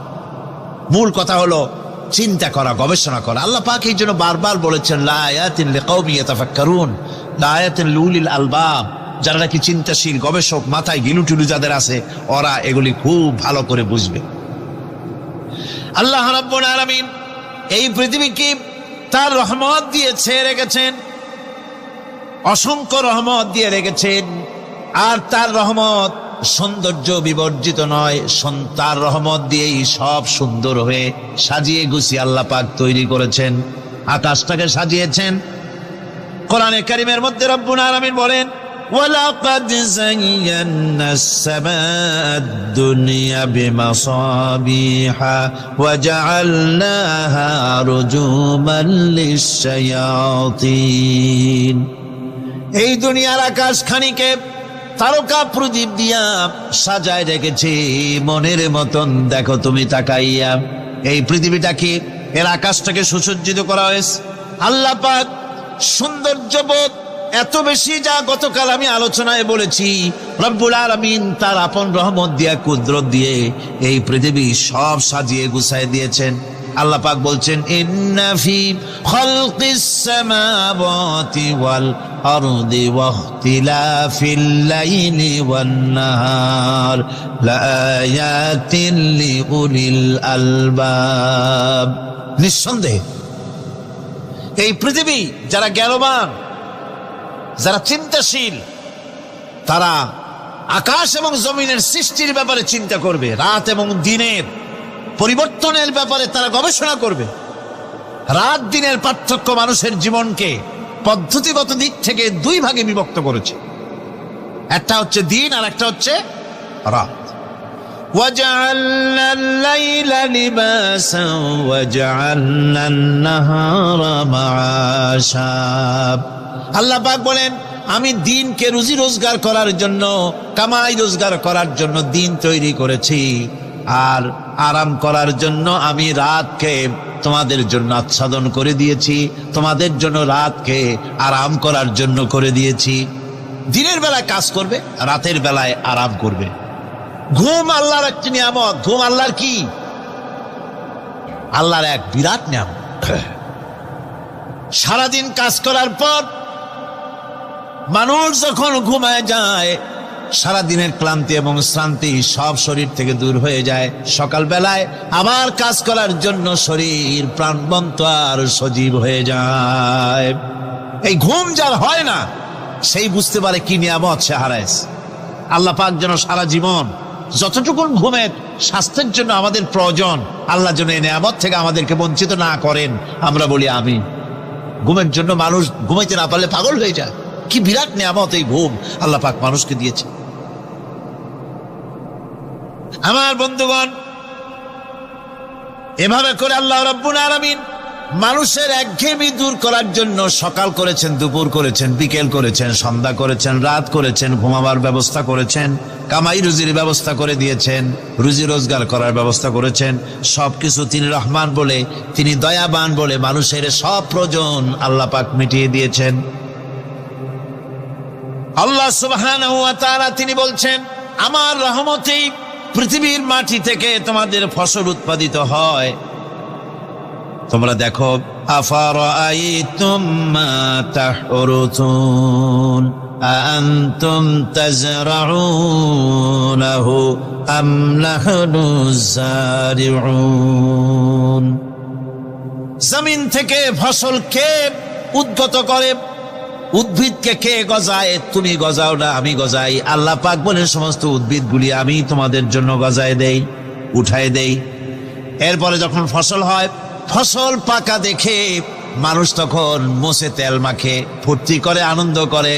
এবার ফসল খুব ভালো হয়েছে, ভালো করে গান দেব। মানুষেরাই চিন্তা করে, বেশি ফসল হয়েছে, গান বাজনা, থিয়েটার, গুনাগার বিবির গান, এগুলি ভালো করে শুনতে হবে। গাছে কাঁঠাল, গোপে তেল, জমিনে ফসল, মোষে তেল মাখে আনন্দ করে যে গান বাজনা করবে। আল্লাহ পাক বলেন, দেখো, লাউ নাশাউ জাআলনাহু হুতামান ফাযালতুম তাফাক্কাহুন। যদি আমি ইচ্ছে করি তাহলে তোমার ফসলকে আমি কুটায় পরিণত করে দিতে পারি। তখন তো তুমি নিজের কপালে পরাঘাত করবে আর বলবে, আহারে মাহরুম হয়ে গেলাম, বঞ্চিত হয়ে গেলাম। আল্লাহ যদি ইচ্ছে করেন তাহলে ফসলগুলিকে আল্লাহ পাক তুষে পরিণত করে দিতে পারেন না? সিটায় পরিণত করে দিতে পারেন না? অবশ্যই। সেই জন্য আল্লাহ পাক বলছেন, যেগুলি সব আমার ক্ষমতা, আমি আপন নিয়ামতে, আপন বরকতে, রহমান নামের কারণে আমি তোমাদের সব আমি গুছিয়ে দিচ্ছি। আল্লাহ পাক ফসলের জন্য, আপনার জমিনের ফসলের জন্য আল্লাহ পাক বিনা পয়সায় সারের ব্যবস্থা করে দিয়েছেন। জোরে কোন সুবহানাল্লাহ। সেই সারটা হচ্ছে কি?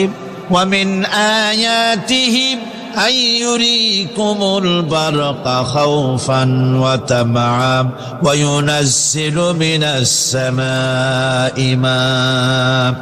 আল্লাহ পাক বলেন, আমি আমার নিদর্শনাবলীর ভিতরে এটা হচ্ছে নিদর্শন, যে আকাশে বিদ্যুৎ চমকায়, মেঘের গর্জন আর বিদ্যুতের চমক, এ সবগুলি আমার নিদর্শন। বৃষ্টির পানির সাথে এগুলি এসে জমিনের ফসলকে বৃদ্ধি করে দেয়। জোরে বলেন সুবহানাল্লাহ। কৃষিবিদরা বলেছেন, যে বছর আকাশে যত বেশি বিদ্যুৎ চমকায়, সে বছর জমিনের ফসল তত বেশি বৃদ্ধি পায়। বিনা পয়সায় এ ধরনের আল্লাহ পাক ব্যবস্থা করে দিচ্ছেন। এরকম দরিয়ার মাছ, গোশত, তরি, তরকারি, ফল, মৌসুম উপযোগী যা কিছু প্রয়োজন, এ সব কে দিচ্ছেন? বলেন না, কে দিচ্ছেন? ওয়ামা মিন দাব্বাতিন ফিল আরদি ইল্লা আলাল্লাহি রিজকুহা। এই পৃথিবীর মুখে এমন কোন বিচরণশীল জীব নাই যে জীবের রিজকের দায়িত্ব আল্লাহ পাক নিজ হাতে গ্রহণ করেন নাই।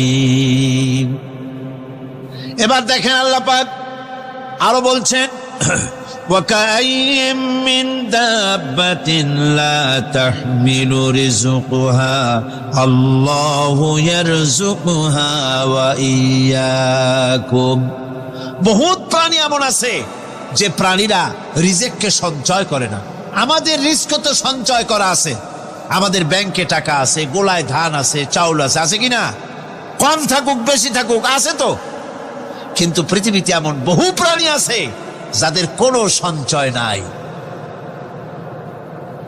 এই ধরনের অসংখ্য প্রাণীকে আল্লাহ রাব্বুল আলামিন বলেন, এ ধরনের অসংখ্য প্রাণীকে আমি আল্লাহ রাব্বুল আলামিন তাদের খেতে দেই। সকালবেলায় খালি পেট নিয়ে সমস্ত প্রাণীগুলি ঘর থেকে বেরিয়ে যায়, পানি থেকে, গর্ত থেকে, জঙ্গল থেকে সব বেরিয়ে গেল ক্ষুধার্ত পেটে। আবার বিকালবেলা পর্যন্ত সারাদিন তাদের আহার জোগাড় করে তাদের পেট ভরাইয়া সবগুলিকে আপন আপন গৃহের মধ্যে আমি আল্লাহ ফিরায় দেই। সেই জন্য আল্লাহ পাক বলছেন, ইয়া আইয়ুহান নাসু যকুরু নি'মাতাল্লাহি আলাইকুম হাল মিন খালিকিন গায়রুল্লাহ ইয়ারযুকুকুম মিনাস সামাই ওয়াল আরদ লা ইলাহা ইল্লা হুয়া ফাআন্না তুফাকুন। হে মানব সকল, স্মরণ করো আল্লাহ পাকের সেই নিয়ামতের কথা, যে নিয়ামত ওই আল্লাহ ছাড়া কে আছে যে তোমাকে আকাশ থেকে রিজকের ব্যবস্থা করেন, যিনি তোমাকে খাওয়ার দাওয়ার ব্যবস্থা করেন। তিনি ছাড়া কেউ নাই এই পৃথিবীর বুকে, আকাশে এবং জমিনে। তিনি এক এবং একক। ওয়া ইলাহুকুম ইলাহুন ওয়াহিদ লা ইলাহা ইল্লা হুয়ার রাহমানুর রহিম। তিনি হচ্ছেন তোমাদের ইলাহ, তিনি এক, তিনি একক। সুতরাং তিনি হচ্ছেন পরম দাতা এবং বিশেষ নিয়ামত যিনি দেন, পরম দাতা এবং দয়ালু। কোরআনে কারিমে যখনই আমরা বলেছি আলহামদুলিল্লাহি রাব্বিল আলামিন, আল্লাহ পাক খুশি হয়েছে। প্রশ্ন হয়েছে তার কি আরো কোন গুণ আছে? জবাবে বলেছি আর রহমানির রহিম, তিনি পরম দাতা, তিনি দয়ালু। সুবহানাল্লাহ, তিনি রহিম। পরকালে কিয়ামতের ভয়াবহ দিনে বান্দার জন্য তিনি রহিম হবেন। দুনিয়ায় তো অবারিত উন্মুক্ত হস্তে সকলকে দিচ্ছেন, আর কিয়ামতের দিন আল্লাহ পাক রহিম হবেন তার বান্দাদের জন্য। কোরআন বলছে তিনি হচ্ছেন রহমত, মানুষের জন্য তিনি রহমত দেন। তার দয়া অফুরন্ত, এত দয়া যে তিনি যদি প্রত্যেক কথায় কথায় আমাদেরকে শাস্তি দিতেন তাহলে আমাদের বাঁচার কোনো পথ ছিল না, ঠিক কিনা কন? কোরআনে কারিমে আল্লাহ পাক বলেছেন, ওয়ামা আসাবাকুম মিন মুসিবাতিন ফাবিমা কাসাবাত আইদিকুম ওয়া ইয়াফু আন কাসীর। তোমাদের উপরে যত বিপদ আসে, সমস্ত বিপদগুলি তোমাদের হাতের কামাই করা, নিজেদের রোজগার করা, তোমাদের নিজেদের হাতের কামাই করা। ওই হাতের কামাই করার কারণে সেগুলির জন্য যে আযাব হওয়া উচিত ছিল, আমি অনেকগুলি ক্ষমা করে দেই, সব তোমাদের হাতের কামাইয়ের জন্যই বিপদ হয়, আর অনেকগুলি তো আমি ক্ষমা করে দিই। কথায় কথায় যদি প্রত্যেকটা ব্যাপারেই শাস্তি দিতাম তাহলে পৃথিবীতে শ্বাস ফেলার সময় তোমরা পেতে না। আল্লাহ পাক হচ্ছেন সেজন্য রহমান, আর তিনি রহিম। কিয়ামতের দিনের জন্য এই পৃথিবীতে মানুষ গুনাহ করা স্বাভাবিক কিনা কন? সব মানুষই গুনাহ করে। এই গুনাহগার যত বড় গুনাহগার হোক না কেন, গুনাহগার যখন তওবা করে, তওবার অনুভূতি যখন আসে এবং সে যখন অনুশোচনা করে, তখন তার অপরিসীম দয়া সেই অনুশোচনাকে কবুল করে নেয়। অনুশোচনার এক বিন্দু অশ্রু গুনাহগারের অনাচারের সমস্ত দাগ মুছায় দেয়। মনে হয় যেন তার আমলনামায় কোনো দাগই ছিল না। সুবহানাল্লাহ। এই জন্য বলা হয়েছে তাইবু মিনাজ যামবি কামান লা যামবা লাহু। গুনাহ থেকে যে তওবা করে মনে হবে তার সে কোনো গুনাহই করেই নাই, কোনো গুনাহই করে নাই। আমার বন্ধুগণ, আল্লাহ পাক কেমন রহিম। এই পৃথিবীতে মানুষ যত অপরাধ করে সেই অপরাধ বাপের সাথে করুক, মায়ের সাথে করুক, ওস্তাদের সাথে করুক, পীরের সাথে করুক, অপরাধ করলে পরে কেউ বলে না যে কাছে আয় ক্ষমা করে দেই, কেউ বলে নাকি? কেউ বলে না। আল্লাহ পাক কেমন রহমান এমন রহিম। বান্দা যখন গুনাহ করে আল্লাহ পাক গুনাহগারদেরকে ডাকেন, চুরি করেছিস, গুনাহ করেছিস, মদ খেয়েছিস, জিনা করেছিস, জুয়া খেলেছিস, হত্যা করেছিস, কুফরি করেছিস, শিরক করেছিস, যত রকমের পাপ করিস না কেন, ফিরে আয়, ফিরে আয়, চোখের পানি ফেল, আমি আল্লাহ রব্বুল আলামিন মাফ করে দেব। কোরআনে কারীম বলছে ইল্লা মান তাবা ওয়া আমানা ওয়া আমিলা আমালান সালিহান ফাউলাইকা ইউবাদদিলুল্লাহু সাইয়্যাতিহিম হাসানাতিন ওয়া কানাল্লাহু গফুরার রহিমা। কিন্তু যে ব্যক্তি তওবা করেছে এবং ঈমান এনে পরবর্তীকালে ভালো কাজ করেছে, তাদের মন্দ কাজগুলি আল্লাহ পাক ভালো কাজ দিয়ে বদলায় দিবেন। এত বড় একটা কথা শুনে সুবহানাল্লাহ মুখ থেকে বেরোলো না। গুনাহগার যত গুনাহ করেছে সে যদি তওবা করে, ওই সব গুনাহ যদি না করে, তার সাইয়্যাতগুলি আল্লাহ পাক হাসানাত দিয়ে বদলায় দিবেন। মানুষেরা চুরি করে, ডাকাতি করে, জিনা ব্যভিচার করে, যা কিছুই করে থানায় ধরা পড়ে। থানায় ধরা পড়লে তারপরে তার বিরুদ্ধে চার্জশিট হলো, এরপরে তার জেল হলো, ছাড়া পেল, আবার অন্যায় করলো, আবার ধরা পড়লো, যতবার জেল হলো ততবার ছাড়া পেল, কিন্তু থানায় দাগি আসামিদের খাতায়, চোরের খাতায়, ডাকাতের খাতায় নামটা তার মোছা হয় না, থানায় নামটা থেকেই যায়। কিন্তু আল্লাহ রাব্বুল আলামিন এমন এক বিচারক, এমন রহমান, এমন রহিম। মানুষ যদি গুনাহ করে, যত বড় গুনাহ করুক, এই গুনার পরে সে যদি অনুশোচনা করে, তওবা পড়ে, গুনাহ থেকে যদি ফিরে থাকে, আর যদি সেই গুনাহ না করে, আল্লাহ পাক বলেন শুধু মাফ করি না, গুনার খাতায় যে নামটা ছিল নামটাও আমি আল্লাহ মুছে ফেলে দেই। এই হচ্ছে রহমান, এই হচ্ছে রহিম, এই হচ্ছে তার অফুরন্ত দয়া, যে দয়ার কোনো শেষ নাই। এক্ষেত্রে আল্লাহ রাব্বুল আলামিন তার দয়া ও ক্ষমার বিশাল ব্যক্তির কথা উল্লেখ করেছেন, যার কোনো সীমা নেই। কোরআনে কারীম বলছে কুল ইয়া ইবাদিয়াল্লাযীনা আসরাফু আলা আনফুসিহিম লা তাকনাতু মির রাহমাতিল্লাহ। হে আমার ওই সব বান্দাগণ যারা নাকি পাপাচার করে অশ্লীলতার মধ্যে নিমজ্জিত হয়ে নিজেদের জীবনকে নষ্ট করেছে, তোমার অনাচার যত কঠিন হোক, যত বেশি হোক, আমার রহমত থেকে নিরাশ হও না। সুবহানাল্লাহ, আমার রহমত থেকে নিরাশ হও না। যত বড় পাপ করে থাকো, আমার রহমত থেকে নিরাশ হও না। ইন্নাল্লাহা ইয়াগফিরুয যুনুবা জামিআ ইন্নাহু হুয়াল গফুরুর রহিম। যদি তওবার মতো তওবা করতে পারো, যদি চোখের পানি দিয়া আল্লাহ পাককে রাজি করাইতে পারো, আল্লাহ পাক বলেন বান্দা যদি তওবা করে, খাঁটি যদি তওবা করে, জীবনে ওই সব গুনাহ যদি আর না করে, আল্লাহ পাক বলেন জিন্দেগীর সকল গুনাহ আমি রব্বুল আলামিন মাফ করে দেব। তিনি গফুর, তিনি রহিম, ক্ষমাশীল এবং দয়াবান। এত দয়া, যে দয়ার কোনো শেষ নাই। আল্লাহ পাকের দয়াকে, তার রহমতকে, তার করুণাকে তিনি 100 ভাগ করেছেন। এই 100 ভাগের 1 ভাগ গোটা পৃথিবীতে তিনি ছড়িয়ে দিয়েছেন।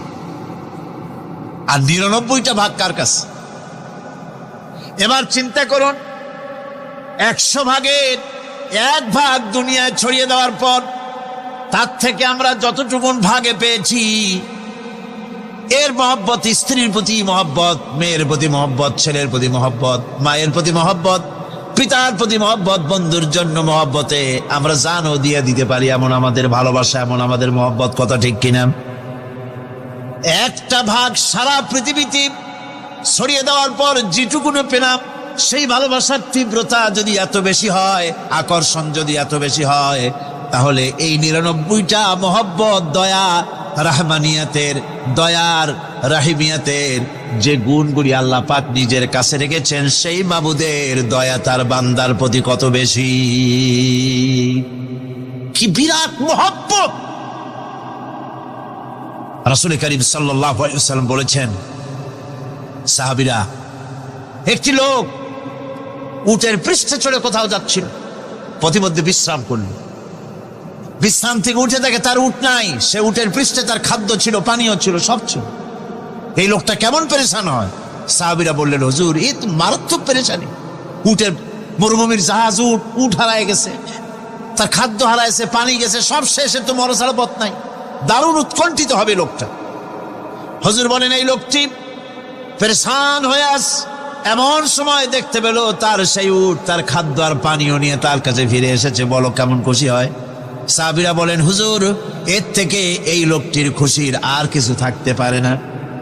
নবীজি বলেন, আমার সাহাবীরা শোনো, আল্লাহর কোন বান্দা যখন নাফরমান হয়ে যায়, আল্লাহ থেকে দূরে সরে যায়, আল্লাহ থেকে যখন এরাজ করে যায়, উঠারা ব্যক্তি উট পাওয়ার জন্য যেমন অবস্থা হয়ে যায়, আল্লাহ পাক তার বান্দার জন্য তেমন বোধ করেন। উঠারা ব্যক্তি উট পেলে পরে যেমন আনন্দিত হয়ে যায়, কোন নাফরমান বান্দা যদি সেজদায় পড়ে কান্দে আর বলে, আল্লাহ, গুনাহ করেছি, আমারে মাফ করে দাও, উঠারা ব্যক্তি উট পায়া যত খুশি হয়, এর থেকে লক্ষ কোটি কেন বেশি আল্লাহ রাব্বুল আলামিন তার বান্দার প্রতি খুশি হয়ে যান। আল্লাহ রহমান রহিম, কি দয়া! এত বড় দয়া তার। সেই দয়ার কারণে তার প্রতি আমাদেরকে আকৃষ্ট হতে হবে। মাফ চাইলেই আল্লাহ পাক মাফ করবে। ওয়াকাল রাব্বুকুম উদউনি আস্তাজিব লাকুম। তোমাদের রব তোমাকে বলছে, তোমাদের রব কে? আমাদের রব। সকলে বলেন, কে আমাদের রব? সে আল্লাহ আমাদেরকে বলছেন, তোমাদের রব বলছেন, আমাকে ডাকো, আমি ডাকে সাড়া দেব। সুবহানাল্লাহ। এরকম একটা অনুভূতি আমার নিজের হয়েছিল, আমার নিজের একটা অনুভূতি। কাবা শরীফের ভিতরে যখন আল্লাহ পাক আমাকে প্রবেশের সুযোগ দিয়েছিলেন, কাবা শরীফের মধ্যে, তখন তার রসমে কাবা নাই। কাবার ভেতরে ঢুকলে তখন চতুর্দিক কেবলা, চতুর্দিকে ফিরে দুরাকাত না করে নামাজ পড়লাম। সেজদা দেওয়ার সুযোগ হলো, সেজদায় পড়ে এমন কান্না শুরু হলো, দম আটকে যাওয়ার মতো, শুধু কাঁপতেই থাকে। আধা ঘন্টা চলে গেল সেজদার ভেতরে। এরপরে আমার চিন্তা হলো, হুঁশ হলো যে আমি এতক্ষণ এখানে সেজদায় পড়ে আছি, আরো তো মেহমান এর মধ্যে ঢুকবে। কিছু রাষ্ট্রীয় মেহমান ছিল, দুনিয়ার বিভিন্ন দেশ থেকে তারা দাওয়াত দিয়েছিল। তো সেই মেহমানরা ঢুকতে পারবেন, এর মধ্যে 18-20 জনের বেশি লোক ধরে না। তা আমি অন্যের হক কোথায় নষ্ট করছি, এই অনুভূতি না আসলে আমি কতক্ষণ সেজদায় পড়ে থাকতাম আল্লাহই জানে। আমি যখন সেজদা থেকে মাথা তুললাম, দরজার দিকে যখন তাকিয়েছি, ঠিক আমার চোখটা গিয়ে পড়লো দরজার সেই অংশে যেখানে লেখা আছে, ওয়াকাল রাব্বুকুম উদউনি আস্তাজিব লাকুম। আমি আবার ফুফায় ফুফায় কাল্লাম, আল্লাহ, আমি আমার দায়িত্ব পালন করেছি, আমি তো আমার রবকে ডেকেছি। আল্লাহ, তোমার গোলামের কথা তুমি শোনো, এটা আল্লাহর ওয়াদা। বান্দা কান, আমার কাছে চোখের পানি ফেল। রাসূল করিম সাল্লাল্লাহু আলাইহি ওয়াসাল্লাম বলেছেন, আল্লাহ পাকের দরবারে 2টা ফোঁটা বেশি কবুল, বেশি মঞ্জুর, বেশি প্রিয়। একটি হচ্ছে জিহাদের ময়দানে যে রক্ত ফোঁটা পড়ে, সেই রক্ত ফোঁটা। আর একটি হচ্ছে আল্লাহর ভয়তে চোখ থেকে যে পানি ফোঁটা পড়ে, এটি আল্লাহর কাছে দারুণ প্রিয়। গুনার কারণে কলবের ভিতরে কলব জং আলুদা হয়ে গিয়েছে, গুনার কারণে কলব তো নষ্ট হয়ে গিয়েছে, জং পড়ে গেছে। জং বোঝেন না? বোঝেন না? হ্যাঁ, মরিচা, মরিচা। জং হচ্ছে মরিচা। লোহায় মরিচা পড়ে। গুনাহ করতে করতে কলবের মধ্যে মরিচা পড়ে যায়। এই মরিচা উঠাইতে চান?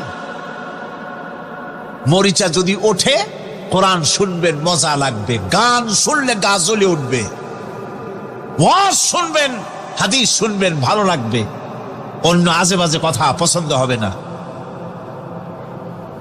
এই কলবের জং যদি উঠে যায়, কোরআন তেলাওয়াত করবেন মজা লাগবে, জিকির করবেন মজা লাগবে, নামাজ পড়বেন মজা লাগবে, আল্লাহ পাকের দরবারে হাত তুলবে তো চোখ থেকে দরদর করে পানি বেরোতে থাকবে।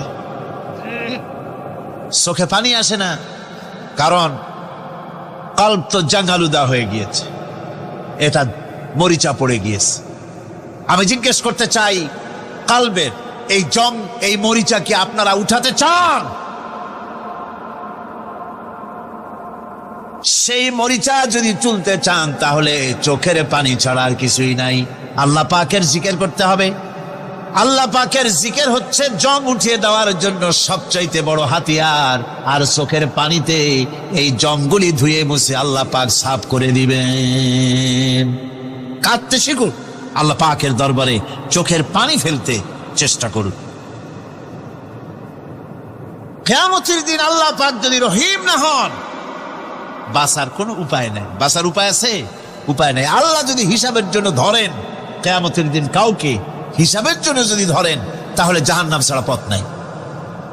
এই জন্যে আল্লাহুম্মা হাসিবনি হিসাবান ইয়াসীরা, এই দোয়া পড়তে হবে। আমরা যখন বললাম আর রহমানির রহিম, বলেন সবাই আর রহমানির রহিম। আবার প্রশ্ন হয়, বান্দা বুঝলাম, আরো কোনো কোয়ালিটি, আরো কোনো বৈশিষ্ট্য তার আছে নাকি? আমরা বলি মালিকি ইয়াউমিদ্দিন।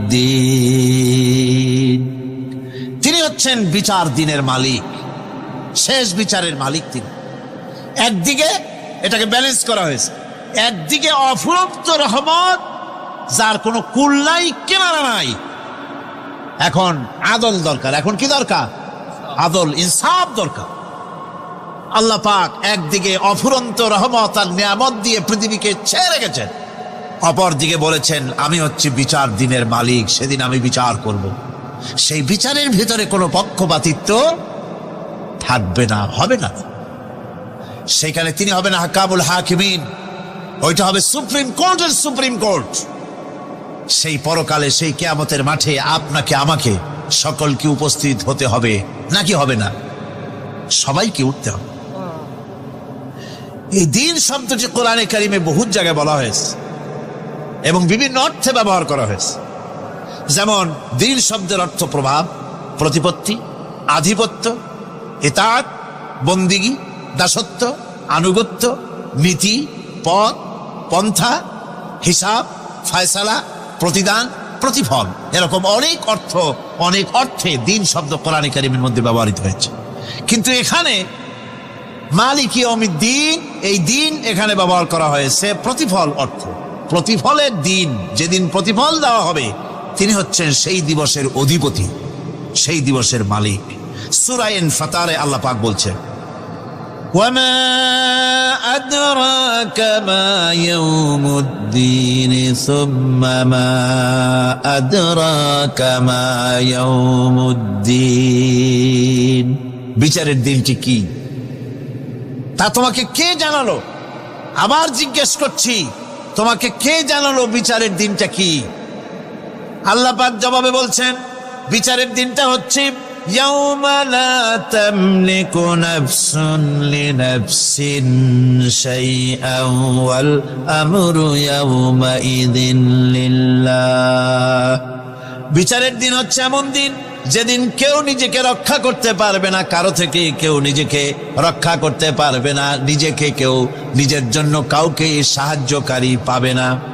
সমগ্র ব্যাপারটি নিরঙ্কুশ ভাবে আল্লাহ রব্বুল আলামিনের হাতে থাকবে। সেই দিনটার নাম কিয়ামত, সেটার নাম পরকাল, সেটার নাম হচ্ছে বিচারের দিন। যেদিন কর্তৃত্ব হবে কেবলমাত্র কার? আল্লাহ পাকের। সেই দিনটা হচ্ছে কর্মফল পাওয়ার দিন। লাহা মা কাসাবাত ওয়া আলাইহা মাকতাসাবাত। প্রত্যেক মানুষই সে উপার্জন অনুসারে সেখানে ফল পাবে।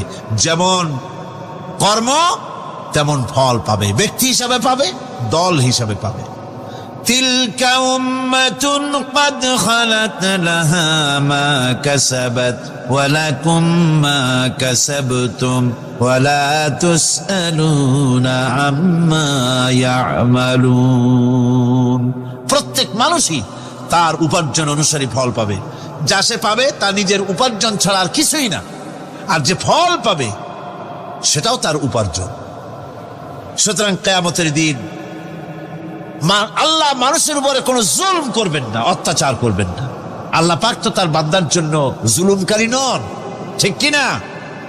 আল্লাহ পাক বলছেন, মান আমিলা সালিহান ফালিনাফসিহি ওয়া মান আসাআ ফাআলাইহা ওয়া মা রাব্বুকা বিযাল্লামিন লিল আবিদ। যে ব্যক্তি পুণ্য কাজ করলো সে নিজের কাজে নিজের স্বার্থেই তা করলো। আমরা যে নামাজ পড়ি এটা কি আল্লাহর স্বার্থ? কথা কন, আল্লাহর স্বার্থ? সারা পৃথিবীর সমস্ত মানুষ যদি আল্লাহরে সেজদা দেয়, আল্লাহর ক্ষমতা আরো কিছু কালের জন্য বাড়বে নাকি? সমস্ত মানুষ যদি আল্লাহকে অস্বীকার করে, বিদ্রোহী ঘোষণা করে, বিদ্রোহ ঘোষণা করে, তাতে কি আল্লাহর ক্ষমতা শেষ হয়ে যাবে? নাউযুবিল্লাহি মিন যালিক। যেমন ছিলেন তেমনই থাকবে। সুতরাং আমরা যা করি, আমরা নামাজ পড়ি নিজেদের জন্যে, আল্লাহকে খুশি করার জন্য, কিন্তু কল্যাণটা আমার। কল্যাণটা কার?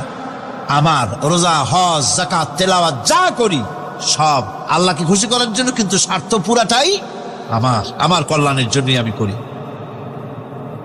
এবং আল্লাহ হচ্ছেন তিনি তোমাদের রব। ওমা রাব্বুকা বিযাল্লামিন লিল আবিদ। তোমাদের রব হচ্ছেন তিনি যিনি বান্দাদের উপরে কখনো অত্যাচার করেন না, জুলুম করেন না, মেহেরবানি দিয়ে যিনি ছেয়ে রাখেন তিনি হচ্ছেন আল্লাহ পাক। সুতরাং সেই কিয়ামতের মাঠে আল্লাহ পাকের দরবারে আমাদের সকলকেই উঠতে হবে। আল্লাহ পাকের দরবারে আমাদের সামনে, আল্লাহ পাকের সামনে দাঁড়াতে হবে। সেদিন আমাদেরকে কেউ বাঁচাতে পারবে না। সেদিন আল্লাহ পাক এর দরবারে যেন আমরা আসামি না হই, সেজন্য এই পৃথিবীতে কোরআন অনুযায়ী আমাদের জীবন করতে হবে, সুন্নাহ অনুযায়ী জীবন করতে হবে। তাহলে পরকালে আল্লাহ পাকের কাছে নাজাত পাওয়া যাবে। বড় কঠিন জায়গা, বড়ই কঠিন জায়গা। আপনি ইউরোপে যান, আমেরিকায় যান, যেখানেই যান না কেন, বিদেশে গেলে সেখানে বন্ধু বান্ধব আছে, ফরেন কারেন্সি সংগ্রহ করে যেতে হয়। আর যদি বন্ধু বান্ধব না থাকে তাহলে ফরেন কারেন্সি তো সংগ্রহ করে নিয়ে যাবেনি, সেটা দিয়ে আপনার উপকার হবে। কিন্তু এমন একটা দেশে আমরা যাব, আমাদের সকলকে যেতে হবে। ওই দেশটার নাম কি? পরকাল। ওটার নাম কি? পরকাল। ওই পরকালে আমরা যে উঠবো, সেখানে কোনো আত্মীয় স্বজন মিলবে না। আল ইয়াউমা লা ইয়ানফাউ মালুন ওয়ালা বানুন। ধন, সন্তান, সন্ততি, সম্পদ কোনো কাজে লাগবে না কিয়ামতের মাঠে। সেদিন আমাদের উঠতে হবে খালি হাতে। সেখানে উঠতে হবে, কোনো ফরেন কারেন্সি দিয়ে কাজ হবে না, বন্ধু বান্ধব মিলবে না, কারেন্সিও মিলবে না। এমন একটা কঠিন জায়গা যেখানে মাথার উপরে হবে প্রচন্ড সূর্যের কিরণ, পায়ের তলে হবে তামার মতো জমিন, সমস্ত মাঠ জুড়ে শুধু মানুষ চিল্লাবে, কাঁদতে থাকবে, চিল্লাইতে থাকবে, উলঙ্গিনী হয়ে কিয়ামতের মাঠে মানুষ আল্লাহর দরবারে উঠবে। হযরত আয়েশা সিদ্দিকা রাদিয়াল্লাহু তাআলা আনহা বলেছেন, হে রাসূল, তাহলে কি মানুষের শরম করবে না? হুজুর বললেন, শরমের অনুভূতি তো থাকবে না। মানুষ সব আকাশের দিকে, ঊর্ধ্বের দিকে তাকিয়ে থাকবে, ভয়তে অস্থির হয়ে যাবে, কেউ কারো দিকে তাকাবার সময় পাবে না। এমন একটা বিভীষিকাময়, এমন একটা বিরাট জায়গায়, কঠিন জায়গায় আমাদের সকলকে উঠতে হবে। যাওয়ার আগে আল্লাহ পাক স্মরণ করিয়ে দিচ্ছেন, সূরা ফাতিহা প্রত্যেক নামাজে আমাদের স্মরণ করিয়ে দেয়, তিনি শুধু রহমান রহিমই নন, তিনি মালিক ইয়াউমিদ্দিন। তিনি কিয়ামতের দিন মানুষের বিচার করবেন। সে বিচারের মধ্যে পক্ষপাতিত্ব থাকবে না। সে বিচারটা বড় কঠিন হবে। কারো পয়সা যদি মারেন, কারো হক যদি নষ্ট করেন, তাহলে প্রতিটা পয়সার জন্য 70 রাকাত কবুল নামাজের সওয়াব দিতে হবে কিয়ামতের মাঠে। বাঁচা যাবে না সেদিন, উপায় হবে না। আল্লাহ পাক যার প্রতি রহম করবেন তিনি ছাড়া আর বাঁচার কোনো পথ থাকবে না। সেই জন্য ওই পরকালের মাঠে কিয়ামতের দিন আল্লাহ পাকের দরবারে আমরা যেন আল্লাহর খাঁটি বান্দা হয়ে উঠতে পারি, এ জীবন যাপনের তৌফিক আল্লাহ পাক যেন আমাদের দান করেন। আমরা সবাই বলি